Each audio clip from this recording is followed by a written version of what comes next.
Hey Shackers, welcome back to This Week in Switch 2. I think it's the 30th episode, you guys. How about that? Ooh, it's a fun number. Yeah. Yeah. I'm your host, Asif Khan. I'm CEO, Editor-in-Chief, EIEIO here at Shacknews. That stands for Extremely Intelligent, Extreme Intelligence Officer.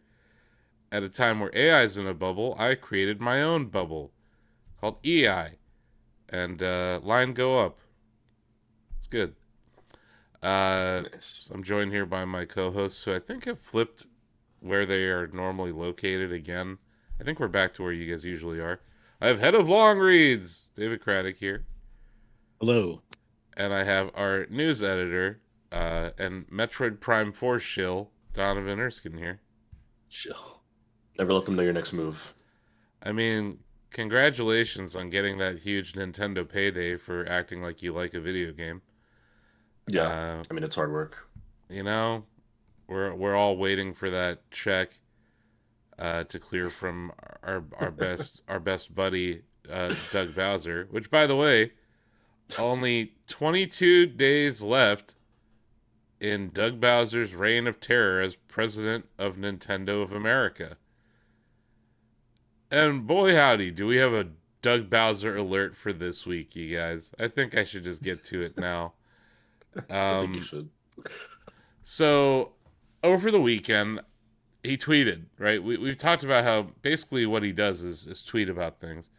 There was a Retro Studios Metroid Prime 4 Beyond release party. Like the night of the game's release, they threw a party, which, dev studios do that all the time, right, David? Hmm.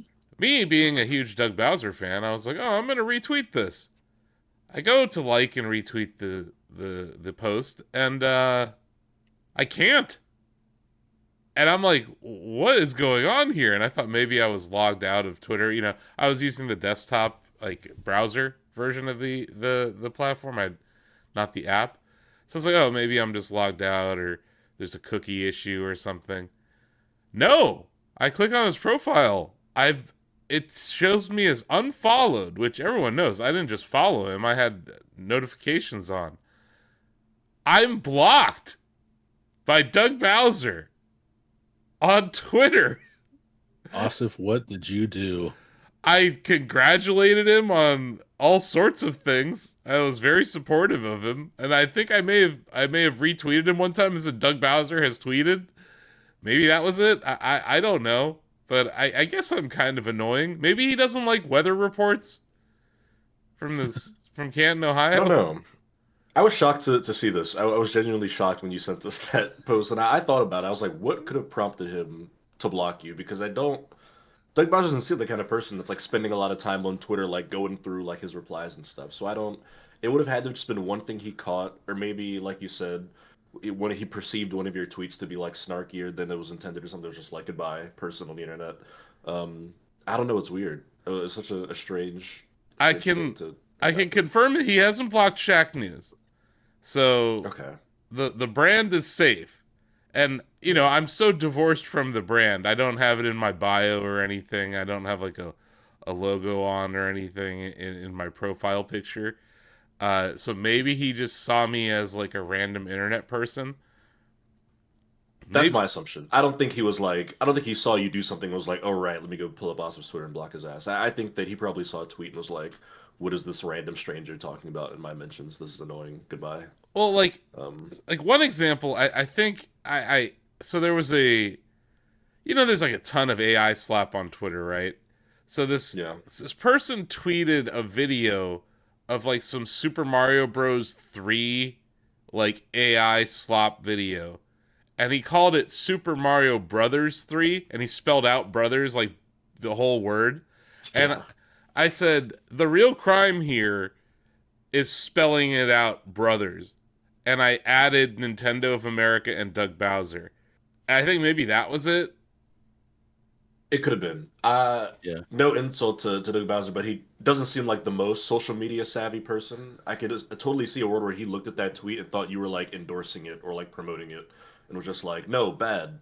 Mario Bros. AI, and then just blocked you without Yeah. thinking that you were trying to give them a heads up about it. Yeah. Maybe that was it. And I guess that's, you know, beware of adding people on Twitter these days. You know that can they can misinterpret what you're saying. But yeah, as one of the number one Doug Bowser fans on the internet, like I would say, right next to my love of Google Stadia is my love of Doug Bowser, and yeah, it was disheartening this weekend. I was shocked, and I had to provide our listeners and our viewers a proper Doug Bowser update. I mean, we only have 22 days left, and I guess the reign of terror might be the right way to describe it at this point. And I guess the bright side is that in a little over 3 weeks, you'll no longer be blocked by the president of Nintendo of America. You'll just be blocked by Doug Bowser, retired citizen. Yeah, and I'm not blocked by Reggie. And when Reggie retired, man, like, even when Reggie was president of Nintendo of America, I replied to Reggie with that same Reggie like nodding and going gif, like I don't know, probably 100 times, and several other times with like that Donkey Kong looking away from the refrigerator gif. Like I've replied to Reggie hundreds of times, but almost, I would say like 99% of my Nintendo tweets are rather positive. So I was shocked. I was legitimately shocked this weekend. Yeah. But David, you said you had something you wanted to chime in here about Doug Bowser as well. Asif, if Doug Bowser has 1 million fans, I am number 1,000,001. Okay. Here's the thing. I watched this great video over the weekend about how Nintendo beat Sony during the DS and the Wii era. It was on I saw Did You that Know video. Gaming. Yes, You saw I didn't it. watch. I saw it in my recommended. I was literally bookmarking it for later. You should watch it. And Asif, I'm not sure if I sent it to you. I meant did. to. If I Yeah, didn't, yeah. I did. Okay. So throughout the video, and especially at the end, they focus a lot on what Reggie did. Even before he was president of Nintendo of America. He, among other things, he fought to get the DS launched in America first. He made sure stores had ample quantities of the DS. He fought against Miyamoto to make sure that Wii Sports shipped with the Wii. He did all of these things. He was prominent in directs. I know that we kind of like joke about it, but I'm just going to say it flat out. What did Doug Bowser do? What is this guy's legacy besides tweeting and blocking Asa for no discernible reason? Like, I honestly cannot think. I don't even think he shipped F-Zero 99. He didn't. I said it because if he did, as president of Nintendo of America, he would be somewhere in the credits, right? He'd be somewhere. Nintendo of America at Treehouse would be in there somewhere. I just don't think this guy did anything of note, or if he did, we haven't heard about it yet. Whereas Reggie was so prominent. He was the public face of this company. He appeared in directs with Iwata. He was Iwata's friend. He was Miyamoto's friend. He also loved Nintendo. Like, this video cites his book a lot, which I have and haven't read yet, which I'm going to rectify over our holiday break.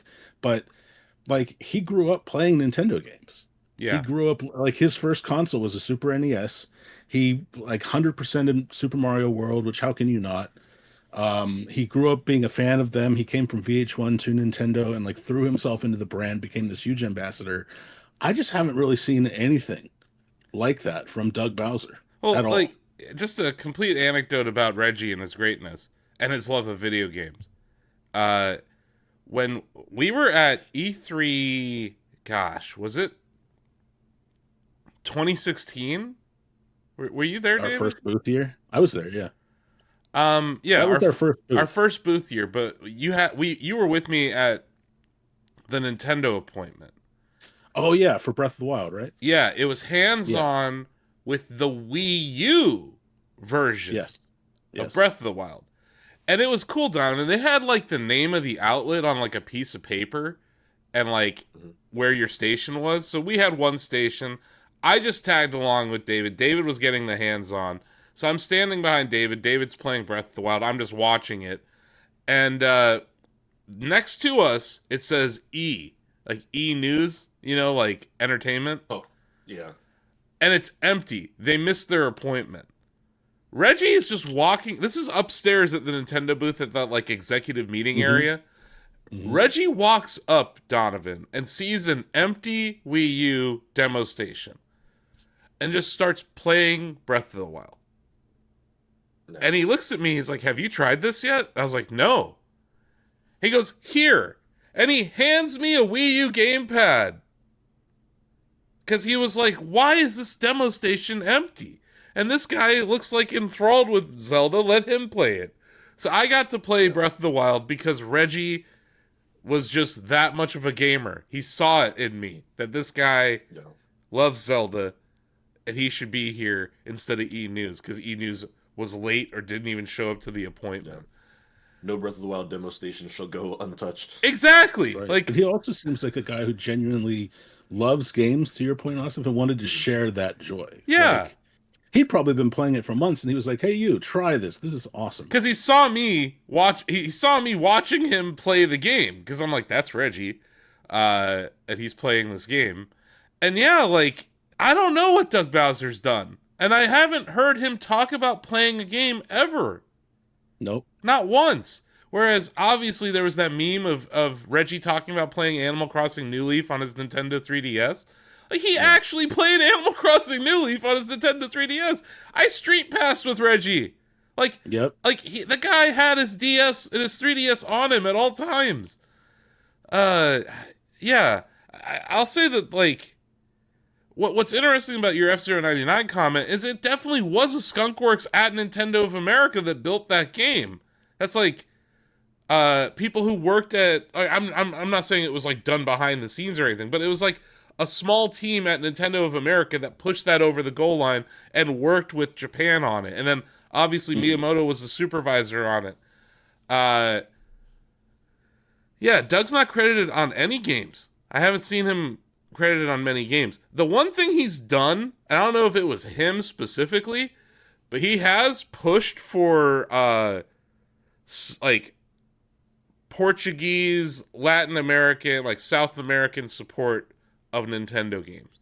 As like the guy on the western side of the hemisphere, he has pushed for that, and like even if it's still very expensive to get Nintendo systems in South America, they have like tried to expand that. And Miyamoto's even talked about how like the Mario movie itself expanded the reach in that region.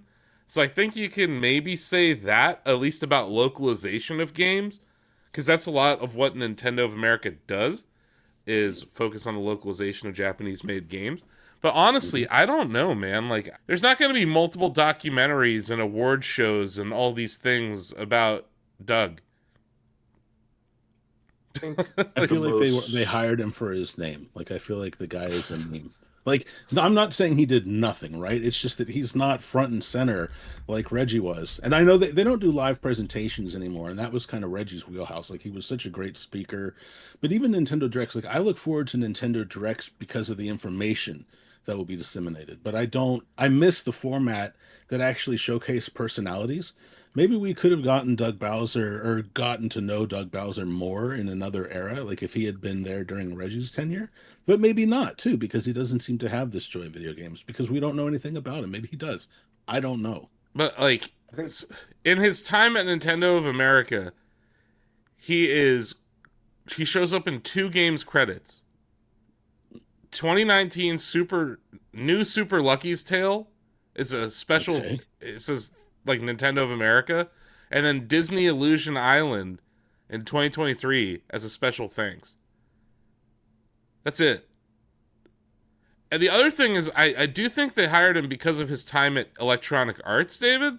And if you look at like what happened during his time, like he did get FIFA on the Switch, and like we got Madden, right? Like it happened. I don't know if he pushed those over the goal line or what, but yeah, dude. Like I don't know. I don't think. Yeah, I think it's fair to call him out on his gamer cred. I think at this point, I think it's a fair thing to call him out on. I think the most charitable read on Doug Bowser is that Nintendo as a company has just become a bit more closed off and private and buttoned up over the last like 5 or 6 years. Really, I mean, since the Switch compared to how they were in like the 2010s when Reggie was the president of America, and that I mean, just that this is Doug Bowser's representative of a different Nintendo philosophy, right? Like maybe perhaps he does have a lot of contributions that are just behind the scenes, and they just don't want him in directs and stuff. And maybe if Reggie became the president again tomorrow through a miracle, it'd be a similar thing, right? Where like I don't like Devin Pritchard's about to take over as the president of Nintendo of America in January. I don't think we're about to yo-yo back to like her being on stage and being quirky and talking about like her favorite games. Maybe we'll get like a little bit of that. But if I had to like bet, I'd assume it's just probably more of what we've gotten over the last 8 years with Doug Bowser. If From anything, to me, it feels like it's mainly just a symptom of a changing Nintendo, but it also could be a little bit of him. and honestly, like we don't see Furukawa on directs very often ever. That's what I mean. They're so sterile, honestly. Mhm. Like they have a bunch of games they present, and then a Nintendo developer. And I know one thing the directs do well is they're trying to showcase the new guard at Nintendo, but Mhm. we don't really know them either. We just know them as these presenters who are probably reading scripted lines on a camera or something. I just want to point out though that Reggie is credited. At least this is all code according to Moby Games, so Yeah, they're pretty good at documenting this they are. stuff over I there. use them constantly. Yeah, they're a Yeah. great source, and I just want to give everyone the source that I'm using here. But What's the Reggie's source? I'm sorry, you said Moby. Moby Games. Games. MOBY. Yeah, Moby Yep. Games. It's a great source for just looking up credits and games. Mm. Reggie's not credited in a lot of games either. He wasn't a dev, right? And neither is Doug. But Mhm. he got special thanks in Metroid Prime 3 Corruption, My Word Coach for DS, Super Smash Bros. Brawl, The Beatles Rock Band, Green Day Rock Band 3, Donkey Kong Country Returns, Moto Heroes, Donkey Kong Country Returns 3D for the Nintendo 3DS, Super Smash Bros. For Nintendo 3DS, Super Smash Bros. For Wii U, and Skylanders Supercharger. So he has special thanks credits in all of those. And that's something. But here's the thing: like, let's take away Reggie's gamer cred as his background. He's at VH1. He's a businessman. Maybe he's a suit. Who knows? But he comes to Nintendo and he still throws himself into the brand to the point where he went to the mat to make sure Wii Sports was a pack-in.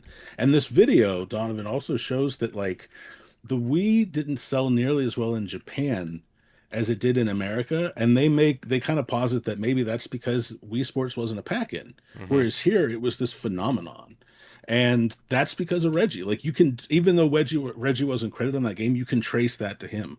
I can't think of anything you could trace to Doug Bowser, at least that he's talked about so far. Yeah. No, and I guess my point is like even if he wasn't a gamer, when he was president of Nintendo, he ate, slept, and breathed Nintendo. mm-hmm. And I don't know if Doug Bowser felt the same way, if he was just there to kind of keep the books, keep the seat warm. I don't know. Because maybe Donovan's right. Maybe it's just a symptom of Nintendo changing.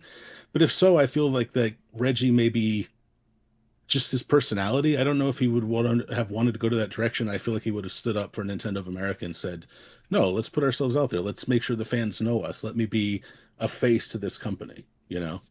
Yeah. Yeah, I think you're right that it was a different era of Nintendo. And I think you can point to Iwata as that, like, I have these three CEOs that I kind of like hold in high regard, and they're all very similar in that they're very hands-on. They got involved in the company, like on day-to-day operations, or like in the case of Iwata, I think he coded the battle system in like Pokemon. He did Red so and Blue. much. Like the video also mentions, like he saved. There were times when, like, do you remember? I think we talked about this story before, Asif. Where like before the Wii U launched, Iwata was going around and playing games, and he found something that was coded wrong. He rolled up his sleeves and fixed it, like right there. He's a genius programmer. That means like he was also a gamer, but he also understood code. Yeah. And he also did that for Earthbound. Like there were multiple occasions where Iwata was like, I'm going to do this myself and make sure it's right. I think he also hacked together some solutions for Smash Bros. 64 when it was about to ship. So, like, my point is, like, he was extremely hands-on. Dave Thomas, founder of Wendy's, was very hands-on in the operations of that company and very in front of the camera when it came to the brand, right? When you saw ads in the 90s or the 80s for Wendy's, he was there. And he was like, hey, I'm Dave Thomas, founder of Wendy's, here to talk to you about our square-shaped patties and how they're fresh, never frozen or whatever. Like, but he was there. Yeah. And then, Steve Jobs, who, like, I don't think anyone could tell you what Steve Jobs did in a given day, ever. But you know that he was, like, there are these stories of industrial design meetings for the iPod where they have like a one of a kind prototype for the iPod before it shipped, and he would drop it in a glass of water. He said, "See all those bubbles? It can be smaller." Like there are Mhm. these people are like hyper involved in the companies that they're a part of. And Reggie was like that. And Reggie was like a lieutenant of Iwata. And Right. so was Miyamoto, and to a lesser extent, I think that was also Sakurai. Mhm. So like I think there are still people at Nintendo who come from that same or cut from that same cloth. But at Nintendo of America, I don't see it as much right now. And it's like, No. and I think that's intentional because I think that they're towards the end of Reggie's time there, like things weren't as successful, right? Like the Wii U No. didn't hit, and like there was, so like I don't know if something is going on at Nintendo in Japan that leads to a person like Doug Bowser being put in place, and also leads to him not being as out there, because like Reggie had an interview with CNBC and Bloomberg at every E3, Right. right? I think Doug maybe had two CNBC interviews his entire time there, maybe one or two Bloomberg interviews, and it wasn't with this regularity. I don't know what happened there. And yeah, like maybe it was just a meme that his name was Bowser. Let's hire him. That's funny. Um, but man, like that is that's a strange reason to hire a guy. But it's important to note that like he worked at Electronic Arts from '07 to 2015 as vice president of global demand planning. So like he likely came from more of a marketing side, which you're not going to see that in front of the camera necessarily, at least in this current era of Nintendo. Yeah. Because like What we did saw Reggie them do? become more like internal, right? Like Yeah, yeah, yeah. uh and also like the end of Kid and Krista's Nintendo Minute happened during his era, right? So like Hmm. they became less of a outward facing Nintendo of America talking about thing company during his time. Yeah, I just think I want to read Reggie's book because I want to know more about his background, like what led him to VH1, what led him to Nintendo, like what was his qualification? Because you're right. Like a lot of people don't understand what companies like Capcom USA or Nintendo of America do. They're like, well, they don't make the games, so what do they do? Do they just sell it here? Well, no, they market, they localize, they test, they provide feedback, they do all sorts of things. But like, I just wonder what exactly. For all I know, Reggie's background was in marketing too, and I'm Yeah, sure yeah. Doug Bowser was qualified, but the his name was just like the cherry on top of this sundae for them, you know. And I don't know, like if Doug Bowser publishes a memoir one day and talks about all this great stuff he did, I will retract everything I've said.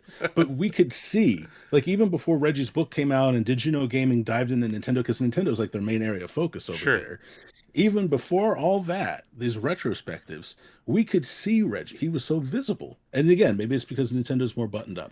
But I just feel like gamers knew him. I feel like I knew Reggie. He had that sort of persona, and I don't know Doug at all. But then, to your point, I don't know Furukawa. So, I think it's like a twofold thing. It's mhm. that Nintendo as a company is now more monolithic and buttoned up, Yeah. and Hmm. and Japanese in a way that no one's bigger than the company. Whereas uh not just under Iwata, but also under Yamauchi-san, where he like Yamauchi was front facing. He wasn't in directs very often or whatever. Like, I don't even know if he was around for directs, but like he was there. He was in meetings talking about the Game Boy or talking about the Virtual Boy. Like he was doing interviews, like because it was a family-owned business, right? So like Yeah. it Yeah. went from this like family-owned business with like an intense focus and a smaller team to like Right. this monolithic giant company where no It one's did. bigger than company, I think is part It of it. it it did, and I think Donovan made a good point. Like that's more of a recent thing because if you think about it, even back then, how did Nintendo present itself to players? Well, they had Nintendo Power, and they had interviews with Miyamoto. They had interviews with, I mean, what's his name? The guy who was with Nestor in the comics, who was Howard Phillips. Yeah. Howard Phillips. You knew him too. There were these faces of Nintendo to Mm-hmm. kids and to anyone who paid attention to Nintendo. Um, and you got to know the company through them. And Reggie was just like the latest version of that. Like Arakawa wasn't really public, but Nintendo Power was, and so you still got to know key figures through that. But there's no means, even though there's so many means they could have used to help us get to know Doug Bowser or some other figures at Nintendo of America during this regime, but they just haven't utilized them because I guess they don't want to. Like you said, they're monolithic. So And like it was important when Reggie was named Nintendo of America president, and that he is a Haitian immigrant, a Haitian American who was like in a prominent role at a company, yeah. right? Hmm. And like that was a big deal. Like for me to see someone who's like, "Hey, this isn't just some white guy talking to me." Like Hmm. that was a big deal in that moment, and I think he kind of became a superstar during that era. But yeah, you're right that he came from a similar background in marketing and sales, and he had worked at consumer goods like Procter and Gamble, Pizza Hut, Guinness, Panda Express, VH1. Like none of those Hmm. companies were like video games. Like Doug actually even came from EA, right? So like I do like to think that maybe it was a strategic move by the part of Nintendo because their relationship with EA was not great uh, at the Right. time that Doug became president of Nintendo of America. So maybe there was that aspect of it where it was strategic. Other than that, though, I don't know. And yeah, it's funny because Greg used to have, Greg Burke, our head of video, he always had this refrain with Reggie. What does Reggie do? And I'm like, I could at least point to, hey, he said, let's put Wii Sports, let's pack in Wii Sports with the Wii. And that was a brilliant move. And the other thing I love Yeah. about Reggie is like, in his post Nintendo life, he's teaching these courses in Cornell, he's giving speeches, he's writing a book. Like, he's super transparent about his time at Nintendo. Hmm. And I have a feeling Doug's not going to be as transparent based on being blocked by him in the He last month. he reminds me of Ray Kazar at Atari back in the day after Nolan Bushnell, where Ray had no experience in video games. He came from like textiles, I think. And so but to his credit, like he ran it as a business and just let the coin op and home console versions cook or, divisions cook. So you didn't have to really get to know him at that, but that still wasn't a thing back then. I guess with Nintendo, there's been this precedent since the days of Nintendo Power, where they talked about Yamauchi there too. Uh, um, yeah, I don't know. I guess I don't want to like repeat myself, but I guess I'm just as a Nintendo fan, a lifelong Nintendo fan, I'm really disappointed in Doug Bowser and not getting to know him more and not knowing what he does because I feel like I have a closer connection to Nintendo of America than I do NCL, and I'm just curious about this company that I've always known about since I was a kid looking forward to my magazine every month. Yeah. Yeah, I got to go to Nintendo of America before the Death Stranding. I think Hmm. it might have been PAX West 2019 or 2018. But yeah, like it was weird going there, man, because like it was like you were allowed in one hallway in one room. You were allowed to go to the bathroom and back, but that was like it. They wouldn't even let us in the gift shop. So it's like Nintendo of America is a very different entity now than it used to be, and Nintendo as a whole is. So I think he's emblematic of that issue. But yeah, I don't know. I guess my takeaway from being blocked by him is well, I guess I made an impression. I guess so, Like of some sort. I don't know how. Maybe he's watching right now. Unblock me. I mean we've joked about that, right? Uh, but yeah, I don't know. Do you guys want to get into some Nintendo news? Let's Do do it. it. We got a rather large Mario Kart World update on was this December 2nd. So they did that typical Nintendo thing, Donovan, where it was like, "Hey, it's 11 at night in America. Let's drop a massive update." It added several things. We got a music volume toggle, guys. It's not a slider. It's normal or loud. Play This it is the loud, most baby. Nintendo thing ever. Yeah. And this is something I asked for. We got when you pause the game, it tells you the song title in the top right of the pause menu.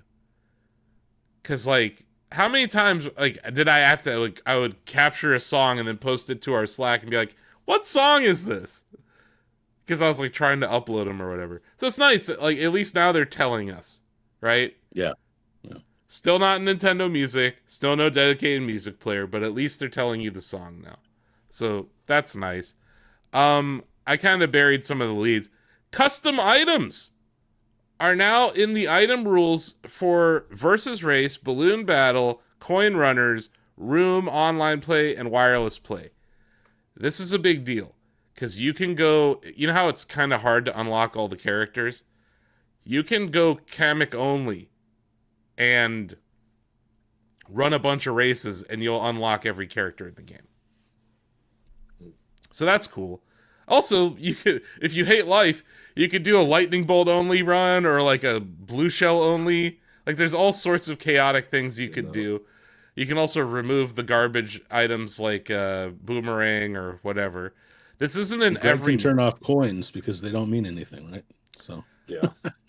or I think because coins are part of an XP unlock and sticker unlock. You can do only coins, like the coin shell and the coin block, and you can farm coins this way. You know, mentioning Greg, that would be a funny experiment just to see what happens. Just let him pick the custom items for a race, so he can like have no excuses. We just let him like remove the things he thinks are bullshit, add whatever he thinks is like competitively balanced, and then like when he comes in last place, we're all like, and. So I watch several speedrunners in this scene, and like I saw someone mention that like, you know how the feather is such a large part of like the shortcuts in this game. It's cool now that you can like create a versus race mode and just do a bunch of just do feather only, right? So you can lab your feather races now, and you can use the rewind function in versus mode. So like, it's actually pretty great for speedrunners and labbing the meta. I think this is the best thing they've done for the meta out of all their updates. And it seems like the community is largely happy about this update. We know earlier in this year, Donovan, there were some updates where people were furious about it. Some other things they added. This is pretty cool. So, like, if we get together online as, like, a group of 4 people, like, in a room, we can all go matchmake in the same knockout tour or the same race or like the same online battle. I think that's pretty cool because we couldn't do that before. It would be like this us versus bots kind of thing, which is fine. But yeah, being able to take 4 of your friends and throw them into like a 24-person online knockout tour, that's cool. They added restart and next race to the versus race in single player. So this is another thing that's going to help people lab, you know, like if you don't want to do a, because you know, like the rules and the way that a race behaves in time trials is different than how it behaves in versus race. Like you only get mushrooms in time trials versus like you have every vehicle. Versus race actually mimics what like a knockout tour or a Grand Prix race will be like, compared to time trials, like just the 3 laps of that level. So that's a pretty big update. Boy, this is an indictment on how terrible Koopa Troopa Beach was, this patch, because they changed the race that heads from Koopa Troopa Beach to DK Spaceport, the race that heads from Koopa Troopa Beach to Crown City, the race that heads from Koopa Troopa Beach to Peach Stadium, and then from Whistle Stop Summit to Koopa Troopa Beach, from Desert Hills to Koopa Troopa Beach, from DK Spaceport to Koopa Troopa Beach, from Crown City to Koopa Troopa Beach, and from Peach Stadium to Koopa Troopa Beach. They changed it, in the case of that one, they changed it so all races heading towards Koopa Troopa Beach, including the above courses, you will cross the finish line after 2 laps once you arrive at Koopa Troopa Beach, as opposed to 1.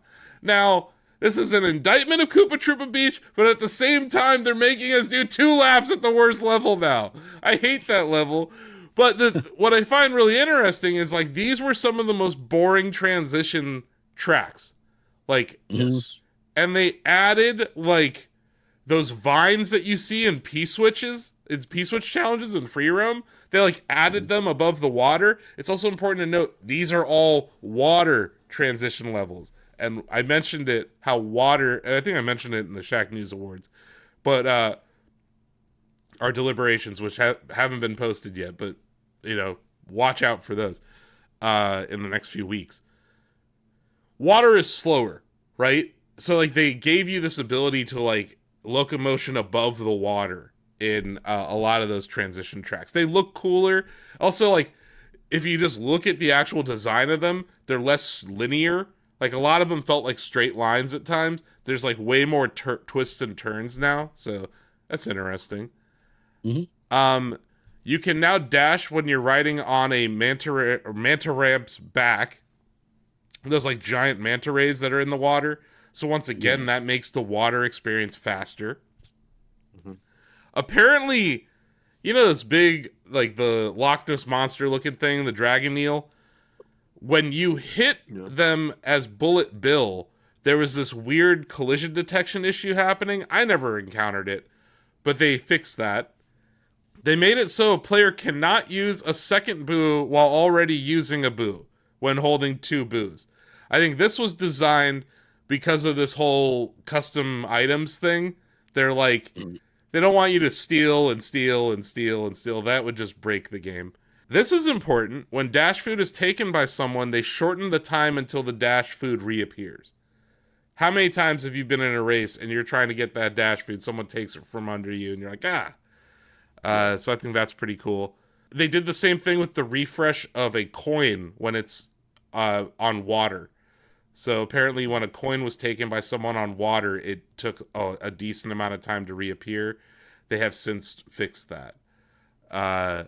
So those were like the major gameplay general updates. They also did a ton of fixes, all to improve online play and knockout mode and various modes. But yeah, this is a big update. Kind of came out of nowhere. But I thought it was quite a good update.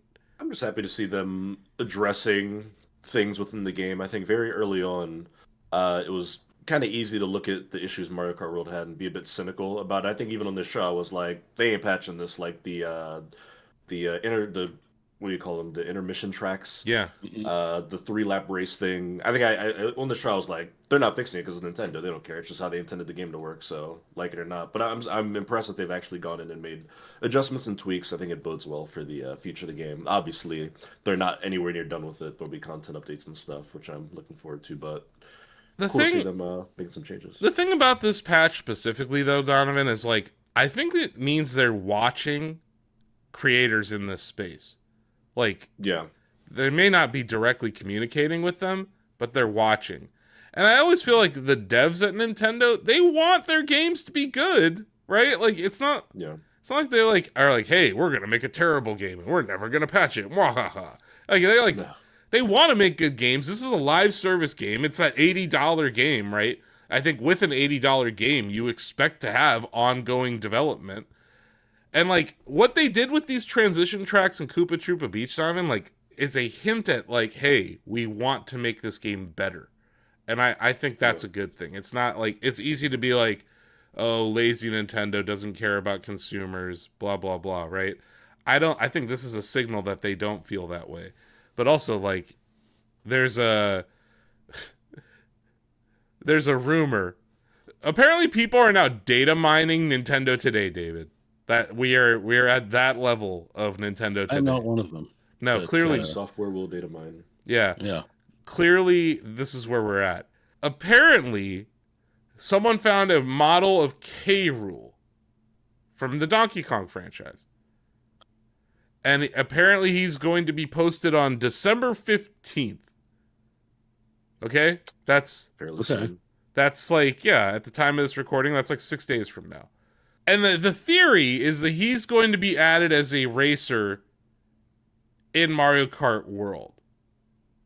And that it's a part of a larger Donkey Kong expansion. Which, Donovan, you pointed out, Donkey Kong only having 2 outfits or 2 outfit options is terrible. and Pauline only well. having 2 outfit options is terrible. K. Rool being part of that Donkey Kong universe, right? Without spoiling anything, but like he's in the universe, right? If there were to be some sort of Donkey Kong Island expansion in this, it would make sense for K. Rool to be part of that. Yeah. But there's a lot of jump to conclusions that you have to make to get there. I find it fascinating that people are now data mining Nintendo today. I know. But I that's wonder if they'll do what they did with Mario Kart 8 Deluxe, where they may not have like an entire DK Island themed cup, but they'll have a course or two, just like they did with Zelda. Like there's a Hyrule Castle yeah. and Grounds track with Link as a playable character. Maybe they're going to start doing that because I liked having those guest characters in. Oh yeah. And I think it's obvious they have to do that. Like I want, and like Animal Crossing makes all the sense in the world, man. New Horizons is literally a fucking island, and like, yep. It seems like this would be the perfect thing to do, like island expansions around the Mario Kart world, right? Like they built this like mainland, and obviously there's like water areas. You could do things on the periphery, and you could have new transition tracks and stuff. Like it seems like they're set up to do something like that. But yeah, I would like to see a proper like 4 tracks added for each. Like that would be cool. That being said, I hope it's. I mean, they're going to charge for this. Oh god, please no. I mean, the damn game needs content. They're going to charge for it. It's unfortunate. Yeah, I don't know. I mean, the game needs some sort of like live content or just something to do at all. I think Kirby has already kind of beaten them to the punch. That game had an event ready to go the weekend after it came out. I think Sonic's done a good job of having like rotating in and out events, Grand Prix, just something to make me want to log in for a specific weekend. Also, just character, the release of characters in Sonic Racing Crossworlds, like, yeah. That has been impressive. It's kept it in the discussion, right? Like, even if the characters aren't that great, it's like, hey, there's a new character that dropped. Like, I'm gonna drop in and try out the game. Even with just cosmetics, man, that would be enough. Like, take a page out of fucking Fortnite's playbook. Just give us more outfits to go grind for. Like, anything at all. But yeah, so the more important patch that dropped last night, man, I'm glad we didn't record on Monday. I was, I was editing a review at that point, but I was up late the night before writing my Skate Story review. So I said, hey guys, let's record this on Tuesday. So we're recording this on December 9th. Last night, God, like, once again, Nintendo loves to drop patches at like 11 at night Eastern. We got an F-Zero 99 patch, you guys. Update 1.7.0. This is a massive patch, considering this game hasn't received a patch since May. I think I was even on this show saying I thought the game was kind of done, like when it came to updates. Boy, was I wrong. There was a winter event, I want to say, I think it's been the last 2 years. It's called Frozen World Tour. Basically, all of the levels have snow on them. It's like Sand Ocean has snow. Like, every level has snow. So that also creates a different gameplay feel, right? Like, you're slippery, right? It's like driving on ice. So Frozen World Tour is coming back. Starts December 15th. Ends January 16th. That's cool. Happy to see that return. They added a music player. Speaking of Mario Kart World, F-Zero 99 has a music player. Neither game is in Nintendo Music, by the way. So I fired it up last night to test it out. The thing that bummed me out is that, like, there are songs in the game that were, like, tied to events. So, like, the festival, like the firework event that happened, I think it was July of last year, like during like July 4th area. It had this awesome song for the Grand Prix. Like when you were in the menu, that song's not in this playlist. It's just the tracks and like some of the menu stuff. So it's like the start screen, Mute City, all the different tracks. But then they also added they have these like secret tracks. The secret tracks are like these mashups of 2 songs and 2 levels. So like one of them is Mute City mashed up with Firefield. That song is now playable in this music player. So that's cool. Like it's like a nice little quality of life thing they added. But then they did this thing, like, because F-Zero 99 is kind of like Quake, David, where there's this like high level of gameplay, like these expert players who are still grinding this game, but they kind of hit a ceiling when you hit level S50. So they've added something called elite rankings. When you're above S20 or higher, you're now going to appear on something called the elite leaderboard and be globally ranked. You can select the leaderboard from the main menu and toggle from the weekly to the elite board. It's going to be reset every 3 months. Once the elite leaderboard is reset, you have to complete at least 1 race to be placed back on the board. They added an S50 elite status for pilots who achieve S50. So if you're at S50, your player card will now have this Captain Falcon emblem on it. So that's kind of cool. Yeah. It's like a prestige level that you would see in like something like Halo or COD, right? Mm-hmm. So that's pretty cool. I'm S10, and it's been a struggle, guys. Like highest I've ever gotten was S12, and it's been like S10 to S12 for a while for me. I had taken a break from this game because I had to play other games for Shacknews, to the point where my 8-bit do was out of battery when I tried to play last night. And I was like, God damn. So I plugged it in. I was not going to try to race with a Pro Controller. No, thank you. But I did like jump in and check out the music player last night. I thought that was pretty cool. They also added something called Lucky Tokens. So there are these things called Lucky Ranks where you can unlock backgrounds and stuff for your cars, like pieces at a time. Basically, you do 5 races, and then if it does this random number draw, and if your placement in the race matches their lucky ranks, you unlock a little piece of the background. So they are now giving you the ability to get up to 6 tokens, so that if you unlock 1 token per day, you can also unlock them, like even if you're not playing the game, you unlock up to 6 tokens. You can unlock additional tokens by leveling up. It's just so you can do more lucky ranks, basically. And that'll make it easier to unlock backgrounds, which is cool. I kind of buried the lead here. They added 3 new tracks! There you go. Look at that, new content. Free new content. Obviously, free is part of your Nintendo Switch Online subscription, but still, like, it wasn't DLC. I didn't have to pay for it. It wasn't additional. 3 new secret tracks. So they're going to appear in F-Zero 99 mode, which is the titular main mode, and Mini Pre. They increase the frequency in which secret tracks will appear. Secret tracks are what I was talking about, where they mash up 2 levels. So I don't know what these 3 levels are going to be. It's funny when they show up on the the vote screen before an F-Zero 99 race. It's just 3 question marks. So it'll be like, do you want to race Big Blue or 3 question marks? And almost all the time when it shows up, everyone votes for the 3 question marks because they're just like, hey, I don't know what it's going to be. So now we have 3 new 3 question mark levels. That's completely unexpected. I had no expectation of a new level being added to this game. And then they did some more stuff when it comes to customization of your pilot card. They added backdrops so you can, like, there were just a bunch of free ones when I logged in last night. It was like, here's these different colors. They actually look pretty cool. Some of the designs are kind of lame that you unlock through lucky ranks. These were actually cool. So they added 20 new backdrops that can be obtained through lucky ranks. They added 8 emotes that can be acquired during the limited challenge of the Frosted World Tour, or the Frozen World Tour.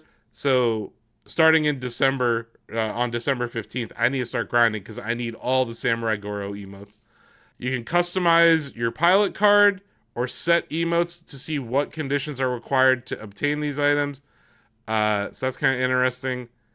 Yeah, there's like an emote setting now in inside of your player card settings. And yeah, they did some balance changes, increased the points earned from defeating a rival, decreased the points lost from losing to all 4 rivals.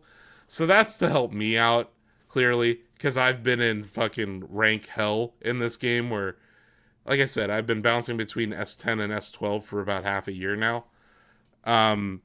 Added a world tour tab to the records in the workshop so you can keep track of how you've done in the world tour.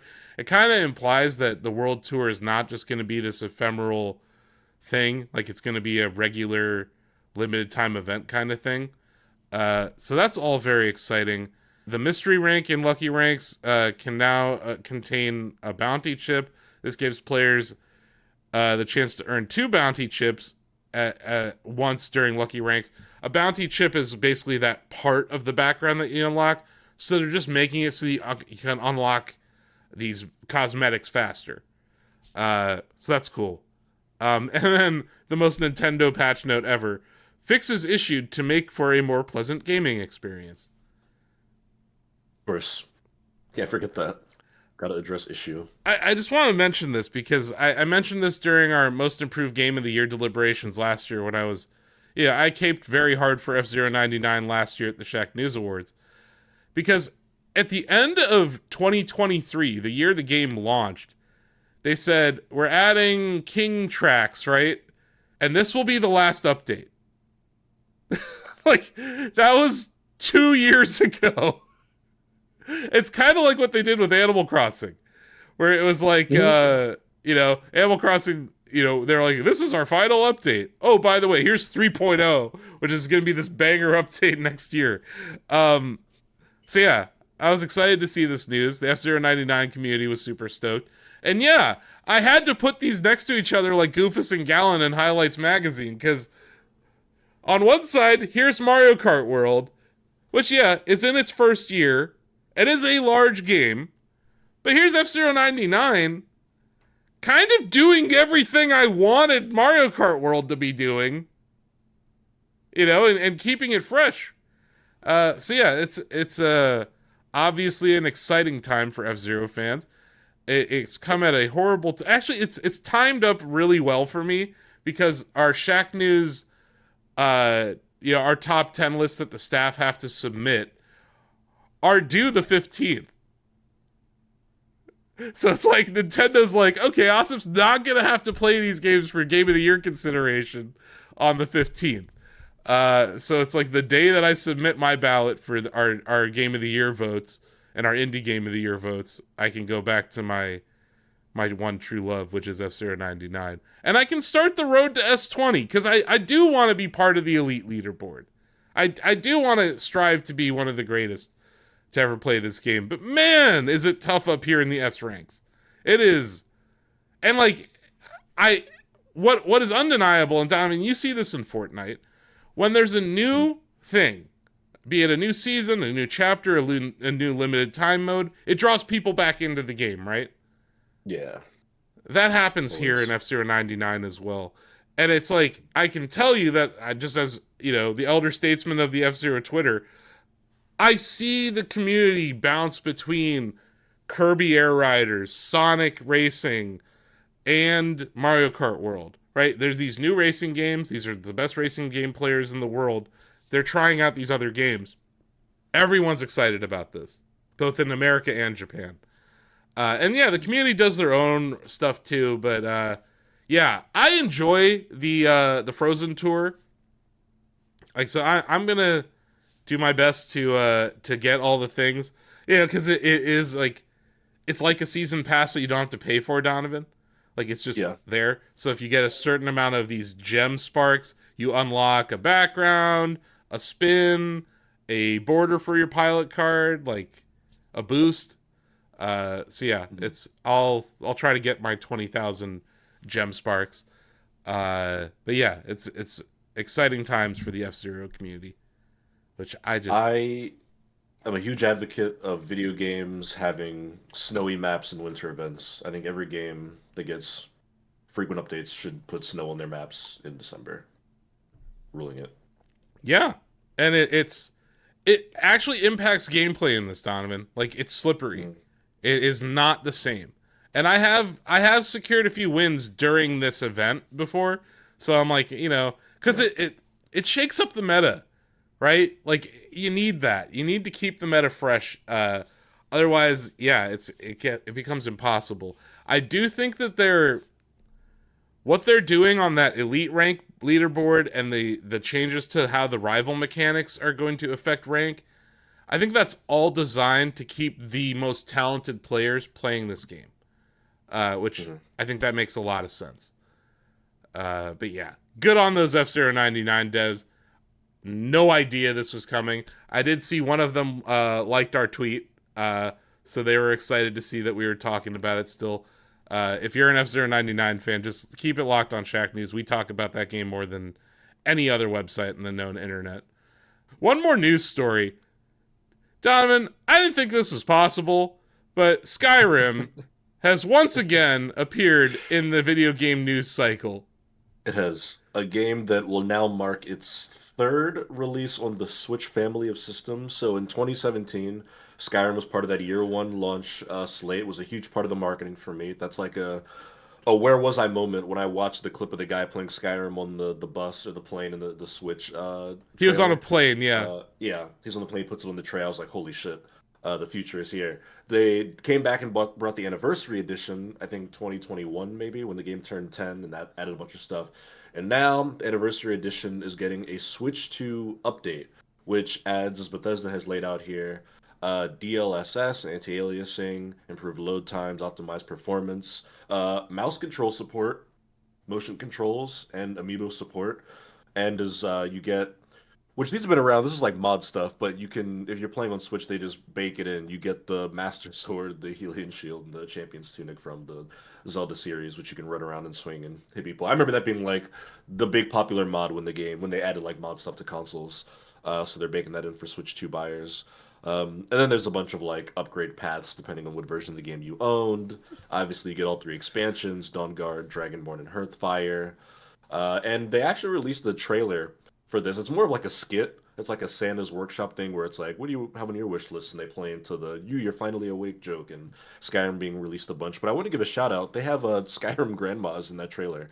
They had her play Mrs. Claus at the end. She like gets on a Zoom call with the Aw. guy at the end of the video I just saw before we went into recording here, which very cool that they're That's including her in sweet. that. And I believe she's supposed to have like an NPC in Elder Scrolls 6.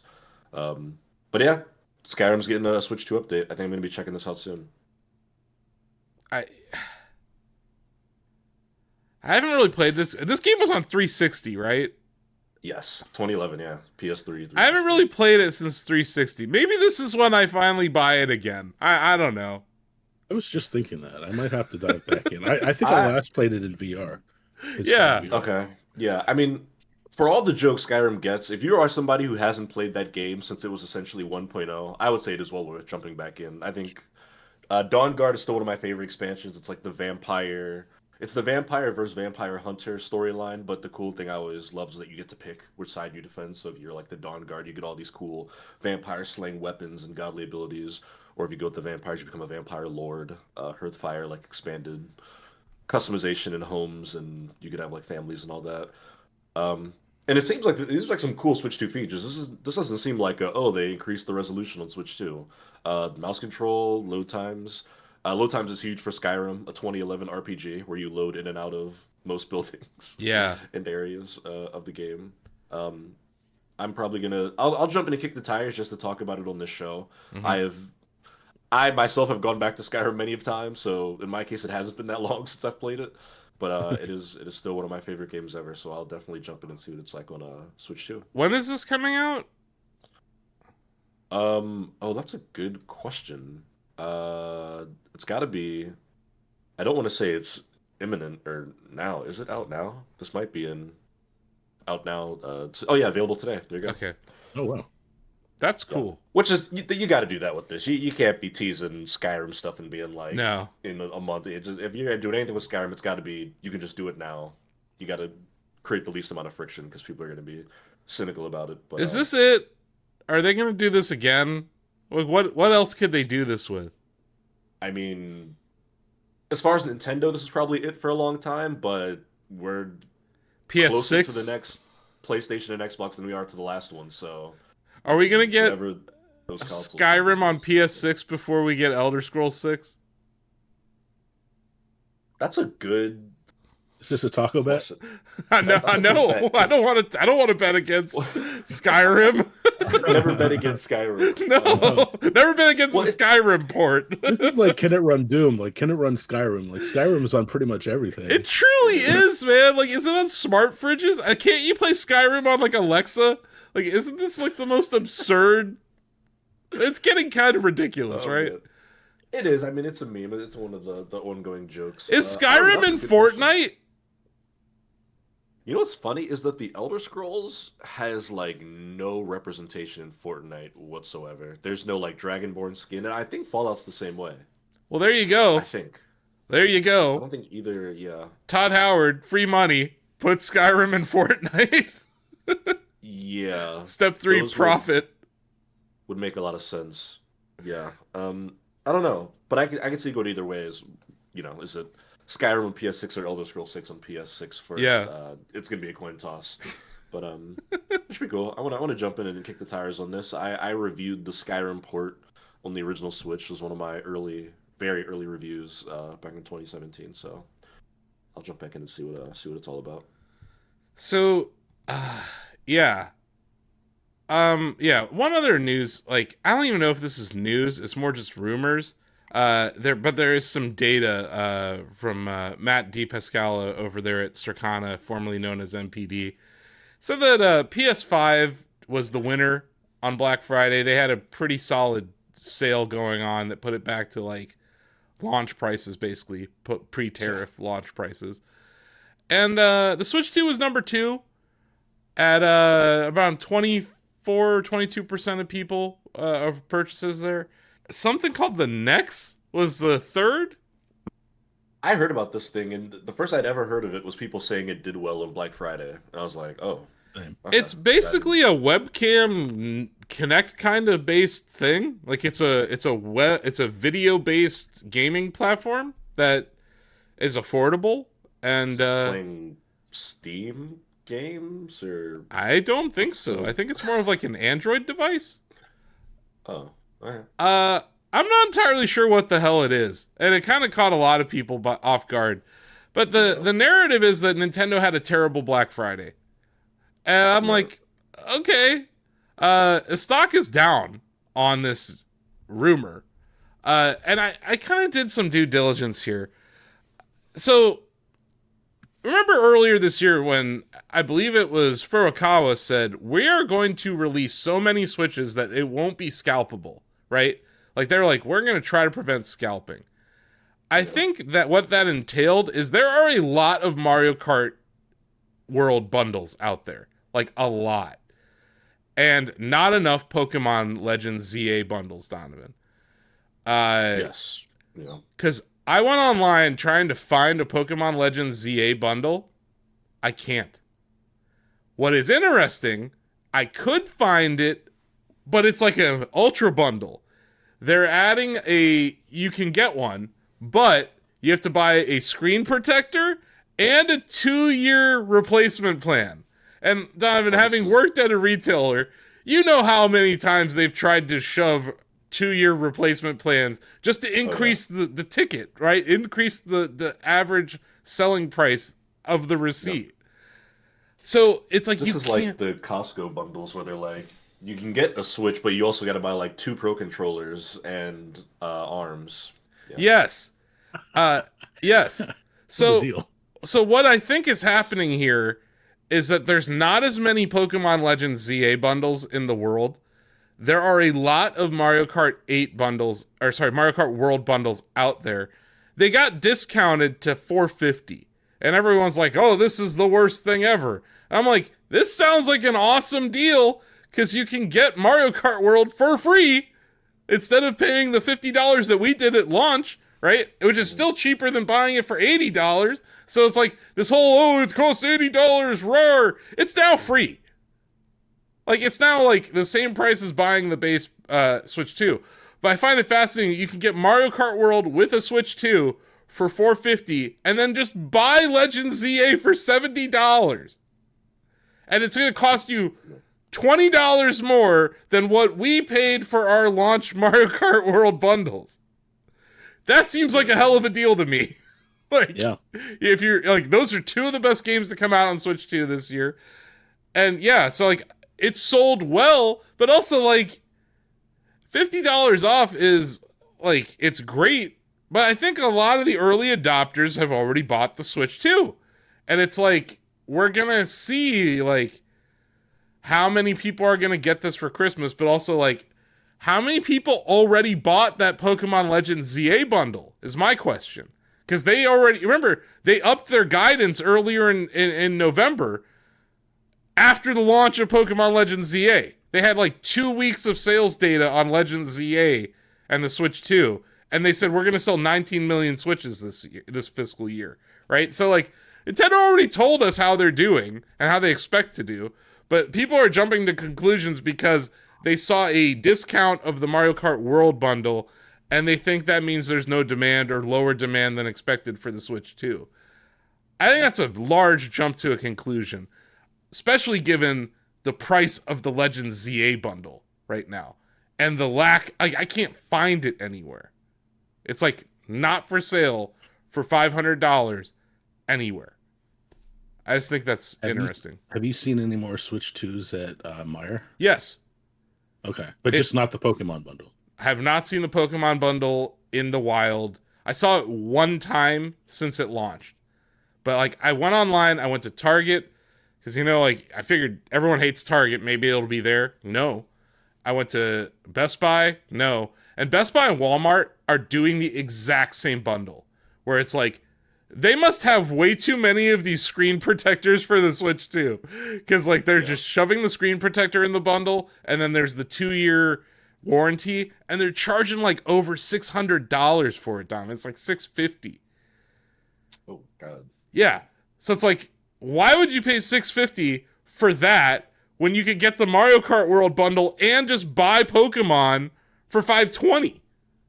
Mm-hmm. Like, just do that. Like, that's the equation going on in my head. I'm like, that's the deal. But yeah, like, I think Pokemon fans are sickos. They probably all lined up and bought the game already, right? So it's like, Of course. it's gonna be interesting to see when Nintendo reports earnings in February, when we get the actual data, how it turned out. But yeah, it appears that PlayStation outsold the Switch 2, which, you know, it has experienced a lot of price increases this year. So this is the most affordable PlayStation 5 we've seen all year. And I think people took advantage of it. And there's a ton of games for PS5. So if you're like a late adopter, it's a great time to buy a PS5. Yep, Ghost Yote just came out. Ghost Yote, Death Stranding 2, Death Stranding 1's on there. Both the Spider-Man games, like The Last of Us 2, got a remaster on there. Like, there's a lot of good games to play on PS5 right now. And it's an Xbox too, so. There you go. You know what didn't show up on the top 3? Xbox. You know what else didn't show up on the top 3? ROG, Xbox, Ally, X, Universe, X, whatever. Professor Xavier. I saw that discounted recently. It's discounted already. Not the Ally X, but the Xbox ROG Ally or ROG. The white one? Yeah. I'm shocked. Shocked and dismayed to hear that no one is buying that thing. Anyway, speaking of another Nintendo failure that that we're clearly shills for, I played this Metroid Prime 4 game, Donovan. I fucking love it. Holy shit. Hell yes. Just hell yes. And yes, it is more Metroid Prime 4. But it's been 18 years. Yeah. I'm okay with more Metroid Prime 4, especially because the last one was on the fucking Wii.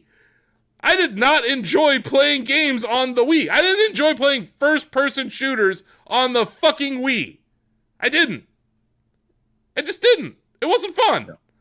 No. Like, I really liked the first two, David, on the GameCube. Like, those were like my shit. I was like, this is cool. And like, I really liked the first Metroid Prime. I liked the second Metroid Prime. I did not complete Metroid Prime 3, mainly because of the input. I just didn't like playing with the Wiimote nunchuck combo. Yeah, I felt the same way. I didn't finish it for the same reason. But now they did release. Oh shoot, did they release? There was a Metroid Prime trilogy they released. Was that for Wii or Wii U? Because I feel like there was a way to play Metroid Prime 3 with a traditional controller, but I don't remember. They might have released it twice actually, or they released it on the Wii, but it was backwards compatible on the It Wii. was, I But think it anyway, was backwards compatible with the, yeah, it was on the Wii, but it had back compat on the Wii Okay. U. I don't know if, I think it might have supported Pro Controller on the Wii U. I'm not entirely sure. And by that point, I just wasn't interested, right? Like it already come and gone. My favorite Metroid game on the Wii U, David, was the Nintendo Land mini game. I knew you were going to say that. I love that. Or is that true? You loved it? Okay. I actually enjoyed it. I know it wasn't a Metroid game. It was like some weird Space Invaders 3D game, but like, Right. I don't know. I liked Nintendo Land. I unironically enjoyed playing Nintendo Land. Like there, except for that godforsaken F-Zero mini game. That was terrible. That was offensive. But like, balloon fight? Whenever they give me a balloon fight, I'll play balloon fight. And yeah, like, that one Ninja Star game that existed for some reason, the Zelda Arrow game, like, I don't know. Yeah. Nintendo Land was like a fever dream. But yeah, back to Metroid Prime 4 Beyond.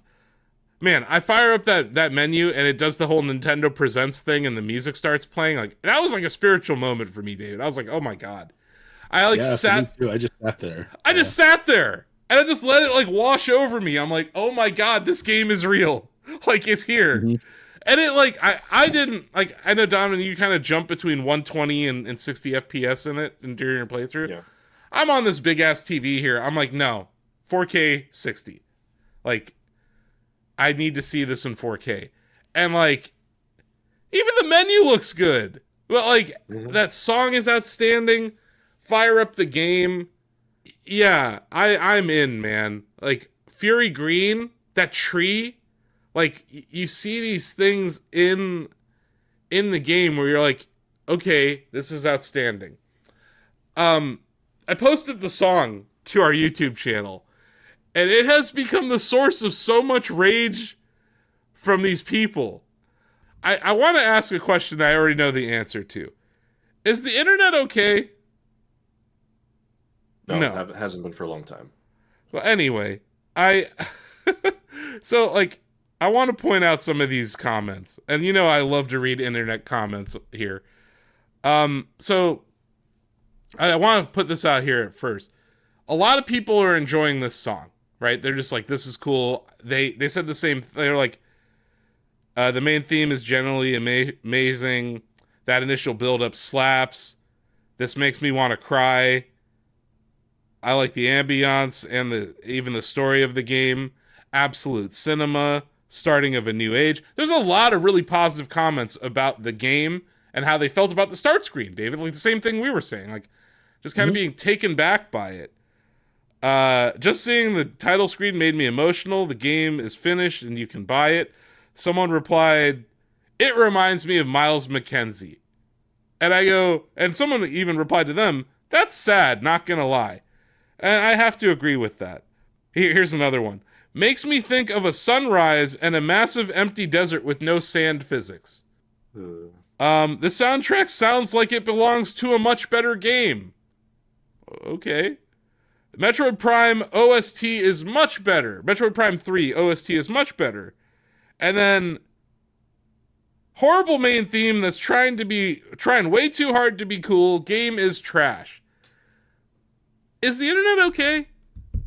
No. I mean, this isn't necessarily anything new. I mean, there's a vocal group of people on the internet who very much hate modern Nintendo for whatever reason, and they go out of their way to like poo-poo whatever comes out. Remember the Pokemon videos where before it came out, there's like the one guy who commented on every reel, just the same comment. He was like, trash game, trash game. A lot of people have made up their minds that they do not like Nintendo, and therefore whenever Nintendo games come out, they feel like it is their duty to make sure they let everyone know that they do not like that company or their products. So here's what I have to say about the game. Yes, it is more Metroid Prime. It is indeed more Metroid Prime. Yes, it has hints of a game that started development on the Switch, not the Switch 2. Like there are things about it where I'm like, yeah, sure. When you're driving the motorcycle, Donovan, or Viola, it doesn't kick up dirt in the desert. But the actual biomes, like the actual levels, are insanely beautiful and detailed.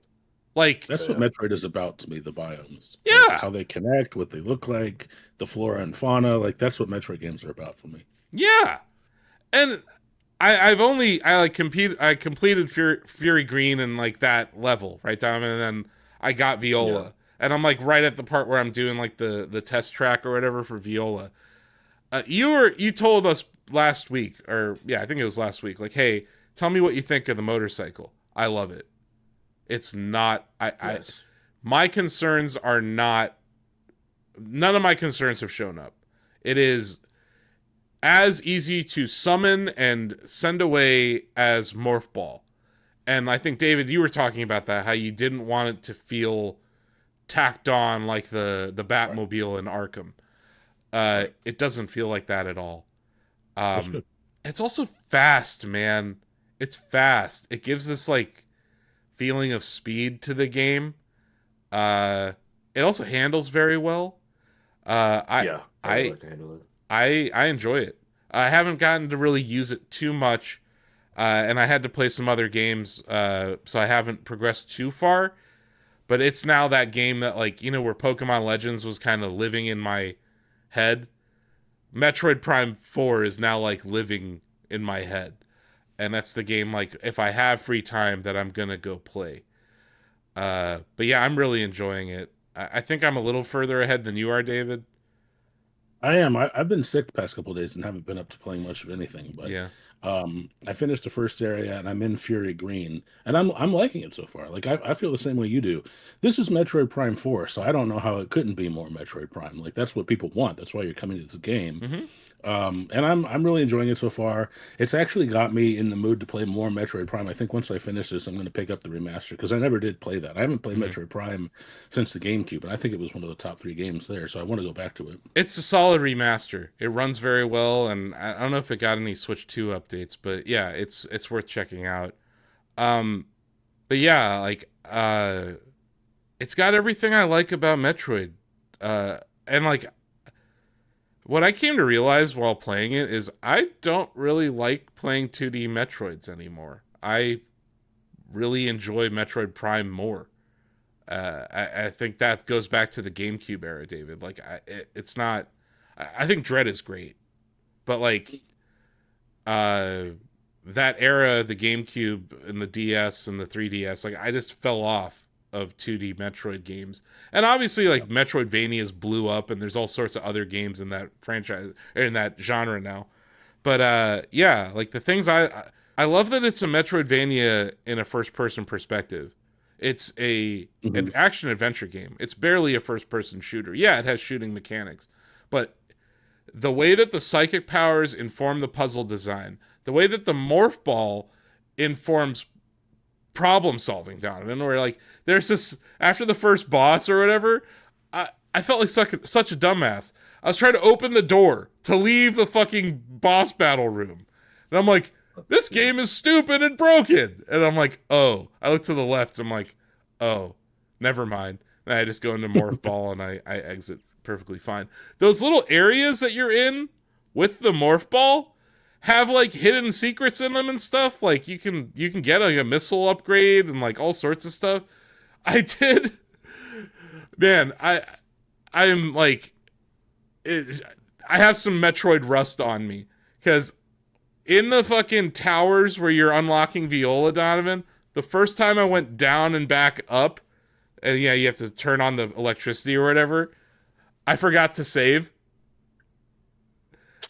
Yep. And I think that's exactly the segment I lost progress on too. Okay. Yeah. So you feel my pain. Because like I go back down there and I'm like, I must have forgotten something down here. And there's this area where like there's an electrical wire on the ground and now it's live. And I'm like, well, maybe I could just Morph Ball my way through this. No, you can't. And I lost like 35 minutes of progress. And I was like, God damn it.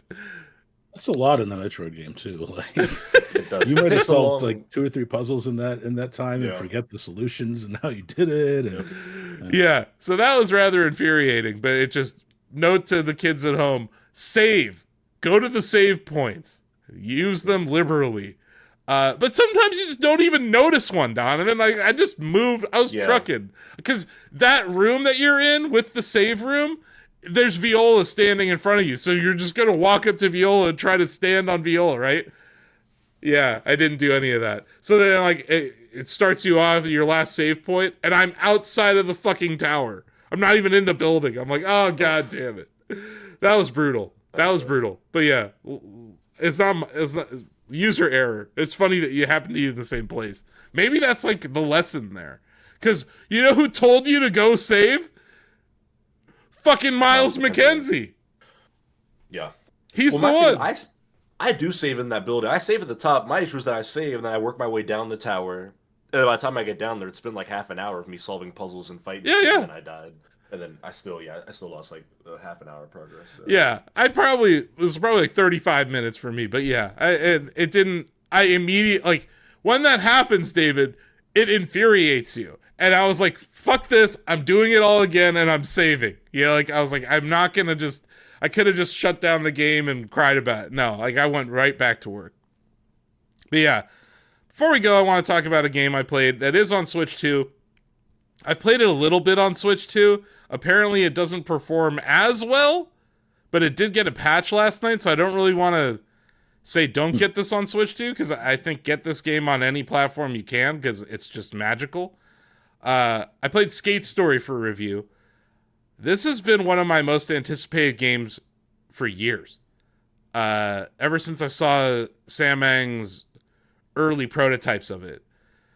This is a game about a skater made out of glass who is a demon on a mission to eat the moon. I called it deliciously absurd.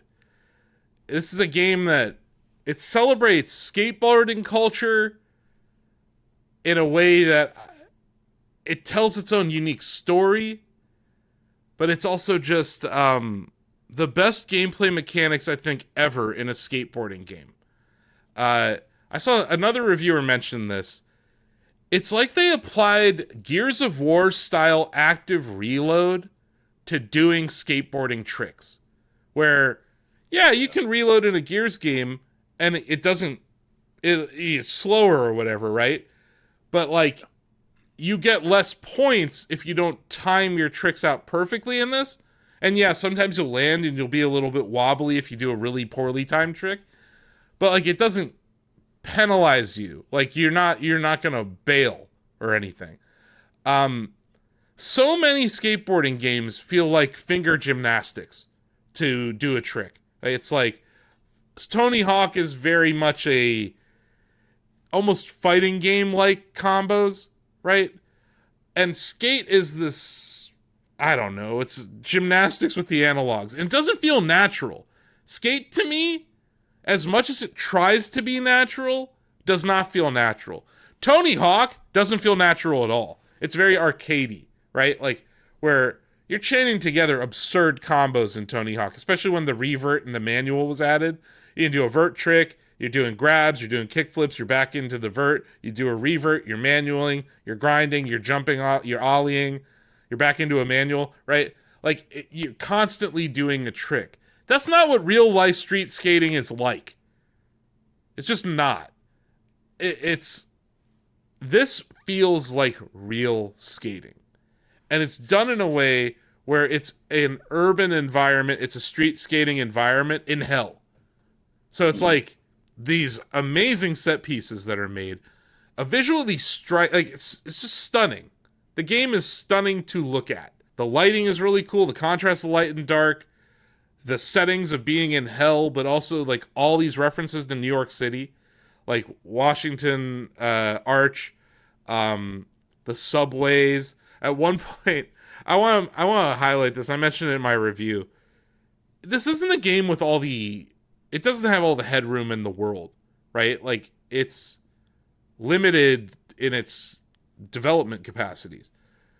So they created these archways that you can travel through at any time, and it like creates this almost infinite series of skating environments. An example of this is I was in this Washington Arch area, and one of the missions is, or this might have been before that. You're supposed to get to the subway because you can go between areas on the subway. But to get in the subway, you need a Metro card, right? In this game, it's called a millicard. There's a talking garbage bag that says, "Hey, I have a millicard inside me. Go right inside." So the inside of the garbage bag is an arch. And you go inside of it, and now you're in this giant, expansive world inside of a garbage bag. And you're having to search for this subway card. That's just one example of that. Another one was like, at one point you have to do the devil's laundry. And you're like, you have to go to this laundromat. And the laundromat, like, tell me if this sounds familiar. You go to this laundromat, and only one washing machine's working. Right? And you have to fix the dryer. So when you you're in one world when you walk into the laundromat. When you walk out of the laundromat, you are now inside of the machine trying to clean it. Like, it's this metaphysical jump that occurs when you walk through a doorway in this game that leads to an infinite series of skating environments. I thought that was a really brilliant way to handle the constraints that you see in a Tony Hawk game, right? Like, where, you're limited by the world that you're in. This is like, it creates this infinite world. And a lot of those archways throughout the game are like somewhat straightaways, but with a lot of jump and skate challenges inside of them, but they're fast. It's like boom, boom, boom. They lead to this like frenetic pace that feels like a Doom game, oddly enough, David. Like it's, I told you that early when I played the demo of this. I was like, it's like if they made a Doom skateboarding game. And I know that Doom guy is in Tony Hawk this year, but like, it's like skating in hell.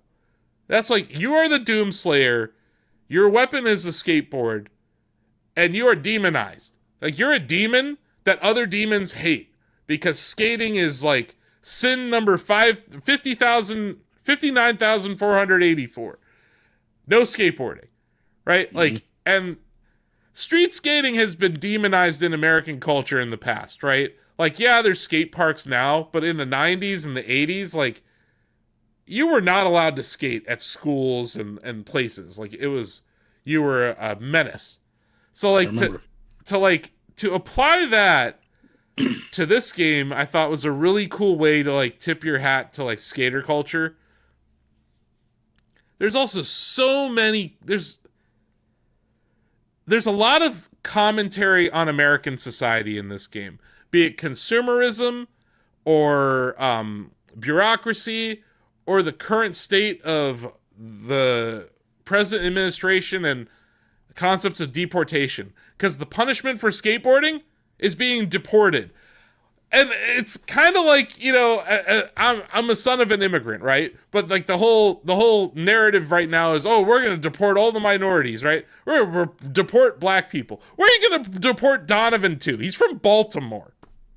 You know what I mean? Like, so they make that joke in this, Donovan. Like, one of the guys is like, where are they even going to deport you to? Because you're in hell. Like how are you going to get deported from hell? And your rabbit pal goes, well, we're actually trying to get to the 5th level of hell, so maybe that's where we're going to get deported to. But we're actually trying to go there anyway. So it's just like, I thought that was like a really smart commentary, though, on society. And it was like, this happens all throughout the game, where it's these like one-off conversations that are just jabs at American culture, be it consumerism or the idea like of a writer sitting in a Starbucks, David, with writer's block and having to go collect letters for them so that they can come up with words for their manuscript. Like, I was like, that is just so damn smart. And it's like a parody of Tony Hawk and a parody of society at like the same time, right? I don't want to list like all of those experiences because I want people to play this game and experience it for themselves. but it's like this interweaving of everything that makes all skateboarding games good with its own unique gameplay style and a story. And then the other thing that I think is like super important to highlight, it's a skateboarding game with boss battles. Like, fuck yeah. Yeah. That's the part of your review that really intrigued me, how that would work. And I feel you answered it well. It's like you have to chain together combos and unique tricks and land them. And like the whole thing about landing a trick in this is you have to hit the X button and you like stomp your skateboard down. And that's how you like end a combo, right? So you get this multiplier going by doing tricks, right? So doing tricks in a certain amount of time. So that's how it handles it, right? Like you get a multiplier for doing a certain amount of tricks. And then as you wait between tricks, your points start to shrink. So it's like this, it's like an accordion almost, right? So it's like you have to keep doing tricks, but you get penalized for doing the same trick, like Tony Hawk would, like Skate would, right? So it's like this balance of doing, okay, I'm going to do a kickflip onto this rail. I'm going to grind on this rail. I'm going to do a heel flip off of the rail. I'm going to do a manual or revert, another ollie, and then I'm going to stomp, right? And that'll get you like 16,000 points. There are some challenges in this where you have to get like 100,000 points in a combo. You have to like keep ramping it up. And they do this thing where they add a time limit to the boss battles, David. So it's like, you have to get a certain amount of points. There's like health bars, right? So you like see your progress. Like it's like a Dark Souls fight or whatever, like or like a Zelda battle. Like you see the progress of your fight. You see how close you are to beating them. So there's a lot of replay value. What I love about it is like it's like skateboarding or like any kind of freestyle sport where like or gymnastics or whatever, where like it's what you choose to do with the environment that you're in. And at times you're fighting like a moon, right? But how the hell would you fight a moon? The moon casts a shadow, and you have to land your combo inside of that shadow. So there will be all sorts of obstacles preventing you from getting inside of that shadow. So not only do you have to do these combos and these tricks, you have to navigate the world that you're in to get to that point, to actually execute that stomp. If you stomp outside of that area, it doesn't count. So that becomes like a whole other aspect of it. Okay. And then when you do it, it'll run away from you. I didn't really have time to elucidate just how cool the boss battles were. And I also just wanted to be like, go play the damn game, people. Because there's so much in it that like I love. I want to mention that there's a ton of moral philosophy, existential philosophy, and even Buddhist references in this game. And they're not always super apparent. Like, there is a character called the Philosopher, and he talks to you throughout the game. But there are also other moments where you're in a world and there's like something called the Meanings Factory, Donovan. And it's like, you don't have any reason for this right now. It's like a very subtle existential philosophy joke. There are these guys called slouchers all throughout the game. And they're like, they never want to help you. There's like, I'm on break. They're like nihilists. There was this guy. It was a cone. There were these 4 cone-shaped characters, like traffic cones. They're all named Sean, but they're spelled differently, and they all hate each other. Like, so it's like, there's just so much absurdity in this game, and as you progress, it starts to take itself less seriously. It breaks down the fourth wall a ton, where it makes fun of itself. It doesn't take itself seriously. And like I don't want to spoil the ending. The last, I would say 2.5 hours of this game, I couldn't put the game down.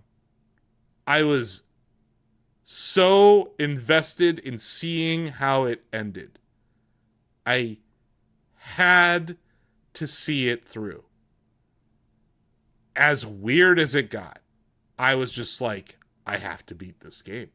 I have to finish this. I have to see how it ends. And without spoiling it, I'll say I thought it was an extremely satisfying ending.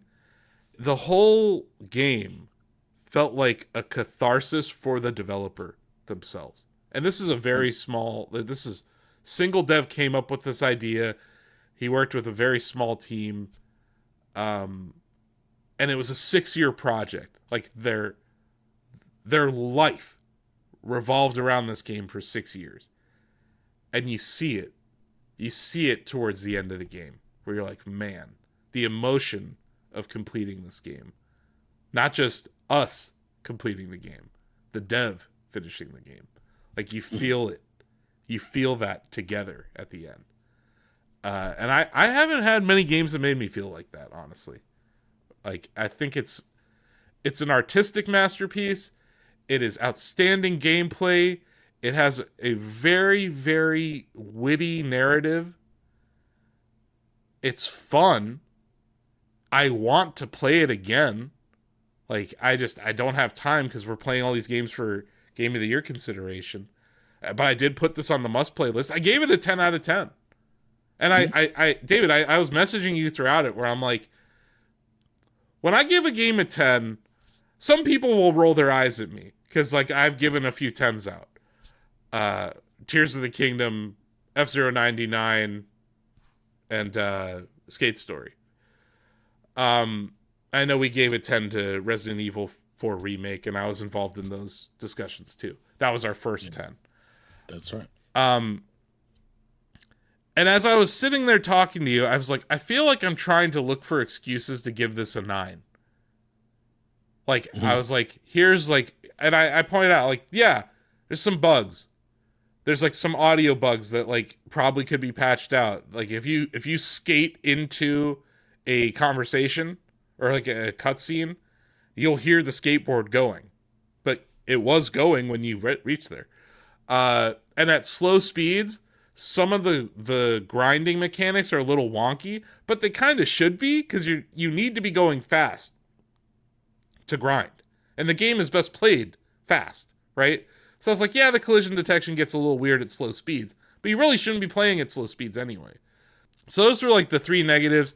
I have read that it doesn't perform as well on consoles. It's a Unity game. Apparently the port wasn't as good as it runs on PC. I played it on Switch too.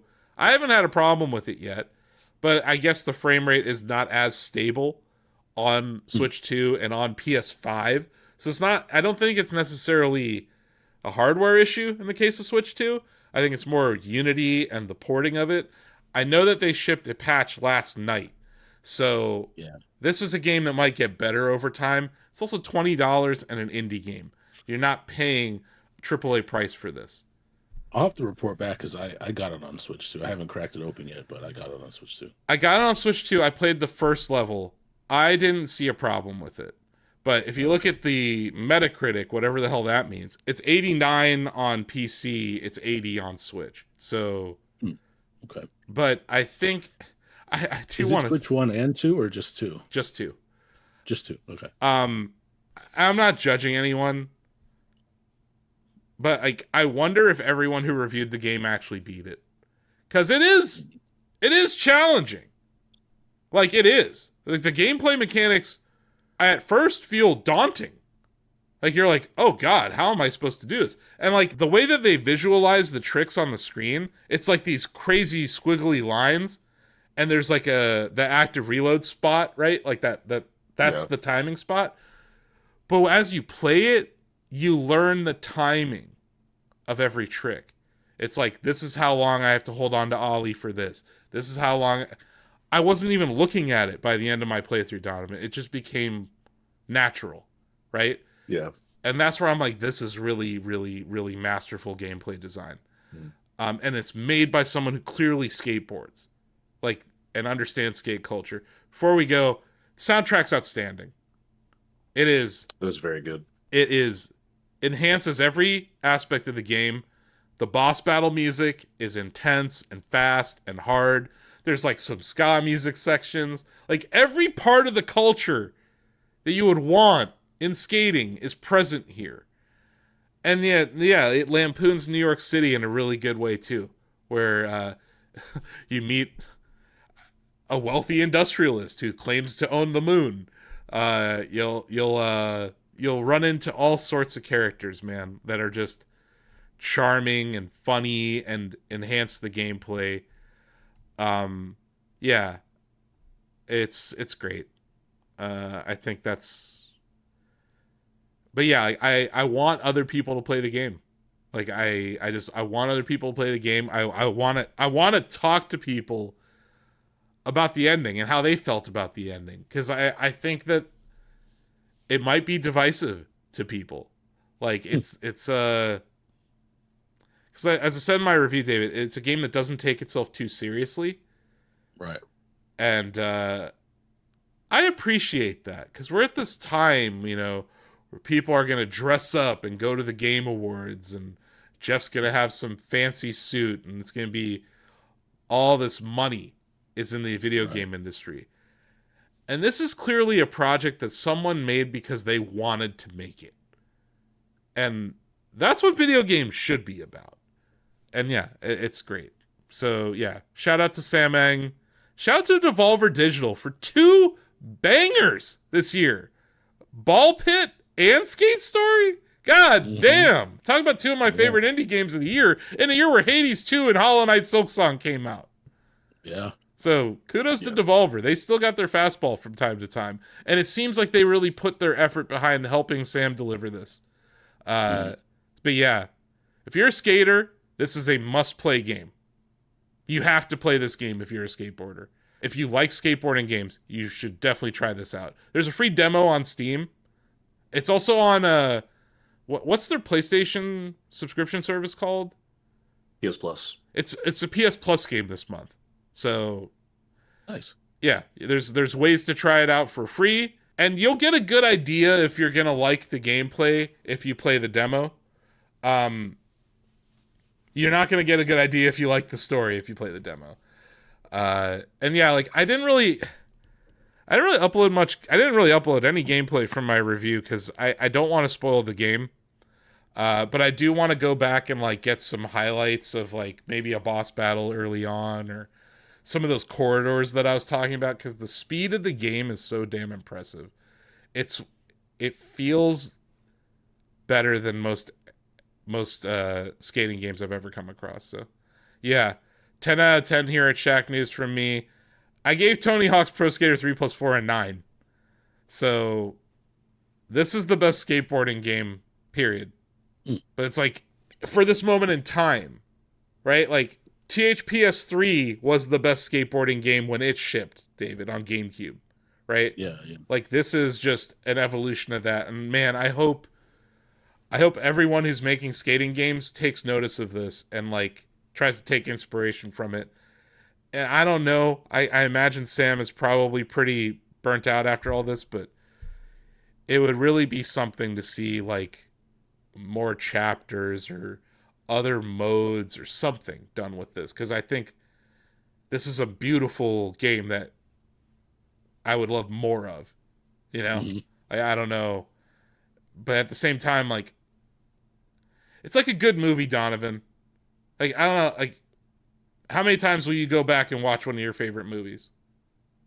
Oh, as many as I can. You know what I mean? So it's like that. Yeah. Or like, where I feel that way, like, oh man, Skate Story 2, when I'm also like, I could just play Skate Story again. Because there's things that, like, I didn't do.